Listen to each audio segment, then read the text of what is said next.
He's not talking about husband not taking care of their wives. The next time your wife tells you this scripture, tell her she does not know the Bible. Let me explain a misconception about money and gender role with this scripture. 1 Timothy 5, verse 8. A lot of women quote this scripture. But if anyone does not provide for his own, especially of his household, he has denied the faith and is what than what?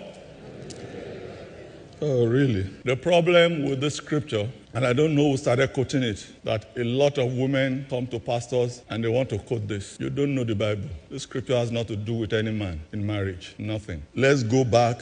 1 Timothy from chapter 5 from verse 3. It says, give proper recognition to those widows who are really in need. Paul is talking about widows. He now goes on. But if a widow has children or grandchildren, these children should learn first of all to put their religion into practice by caring for their own family, and so repaying their parents and grandparents, for this is pleasing to God. He said, the widow who is really in need and left all alone puts her hope in God and continues night and day to pray and ask God for help. Most of the time what he's saying is about a widow who is in need are widows, because you will get to it, ages 60 and above, who don't have any help and they are not working. He said that their hope is in God. And that is why Paul was saying that their children and their grandchildren should take care of them. Let's go on. He said, but the widow who lives for pleasure is dead even while she lives. Why?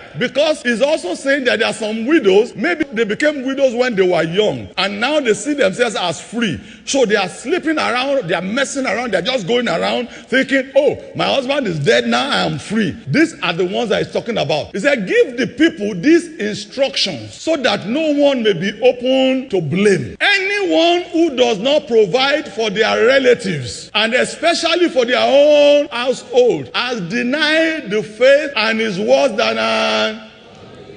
Another translation says an infidel, right? So who are these people he's talking about? The children and the grandchildren that does not provide for their own widow. He's not talking about husband not taking care of their wives. The next time your wife tells you this scripture, tell her she does not know the Bible.